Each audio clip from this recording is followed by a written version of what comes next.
Sir मुँह देखिए नहीं जरा सा।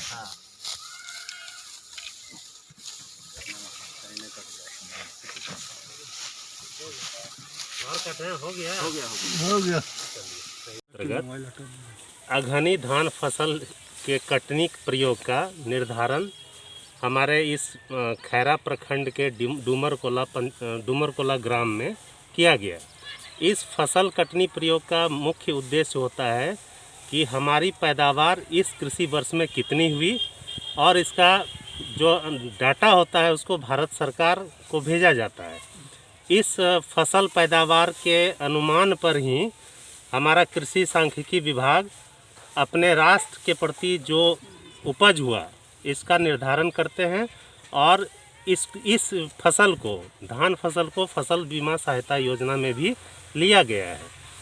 उसी क्रम में आज यहाँ पर जो देख रहे हैं कि फसल कटनी 10/5 के एरिया में किया गया। इसका हम लोग अभी जो पैदावार हुआ है उसका झड़ाई करेंगे, उसके बाद उसका वजन करेंगे और हम लोग विभाग को भेजेंगे। क्या नाम हुआ चाचा आपका? बुल्लू यादव। कैसा फसल हुआ इस साल का? फसल तो देखिए ले लो आपके, हम तो कहिए सब बीमारी लगा। कुछ फायदा वायदा होबो है कि ना होबो है? फायदा और नुकसान अब करते तभी ना, हमें तो लगले है। सरकार से, जिला प्रशासन से कुछ मदद मिलो है एकरा में?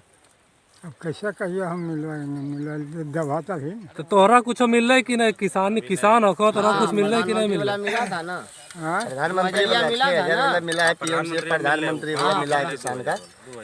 क्या मिला है आपका सरकारी योजना जो बिहार सरकार का है? किसान जो सम्मान योजना इस 6,000 का सालाना हम लोग को मिल रहा है डूमरकोला के सारे किसान को। और हम लोग का खेती में इस साल बढ़िया वृद्धि हुआ, फसल हुआ, थोड़ा बीमारी हल्का लग गया, नुकसान हो रहा है, लेकिन फसल ठीक ठाक है पूरे डूमरकोला में किसानों का धान का। क्या नाम हुआ आपका? मेरा नाम अजय कुमार यादव हुआ। डूमरकोला का रहने वाले हैं, किसान हूँ मैं।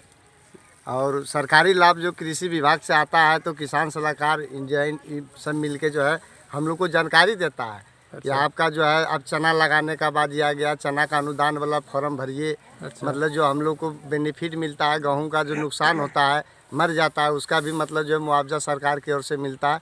किसान सलाहकार घर घर जाके जागरण करता है। मतलब जो सहायता योजना अंतर्गत प्रत्येक कृषि वर्ष में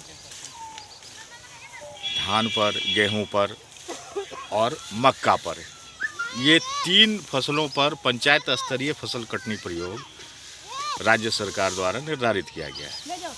यह अघनी धान, रब्बी गेहूं एवं भदई एवं रब्बी मकई, यह 3 फसल बिहार राज्य फसल सहायता योजना अंतर्गत अधिसूचित है।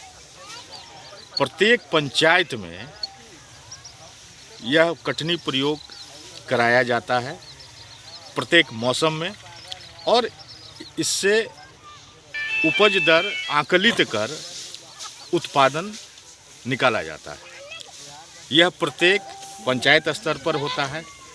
निम्न स्तर पर, पंचायत स्तर पर इसको करने का उद्देश्य ये है, सरकार की मंशा ये है कि छोटे स्तर पर अगर अधिक संख्या में कटनी प्रयोग कराया जाए तो उसकी गुणवत्ता काफ़ी बढ़ जाती है, उसकी एक्यूरेसी बहुत अधिक हो जाती है। इसलिए पंचायत स्तर पर इसको ये लागू किया गया है।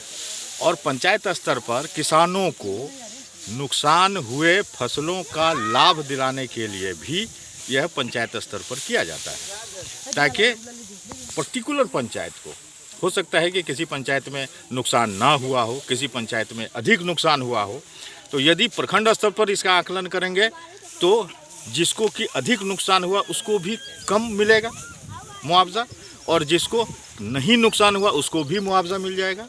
इसलिए यह पंचायत स्तर पर करना ये सरकार की एक बहुत अच्छा कदम है, जिससे कि पंचायत स्तर पर ही सभी किसानों को लाभ मिल सके।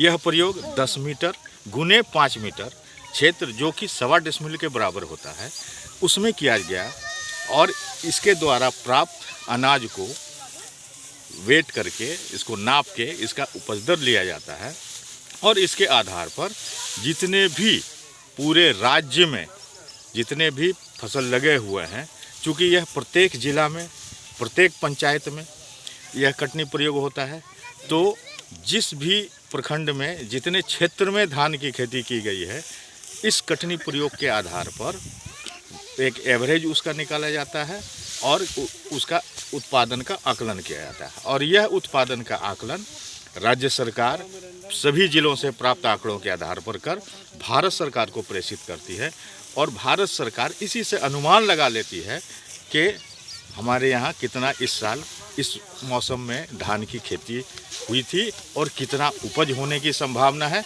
उसके आधार पर सरकार खाद्य नीति का निर्धारण करती है। धन्यवाद।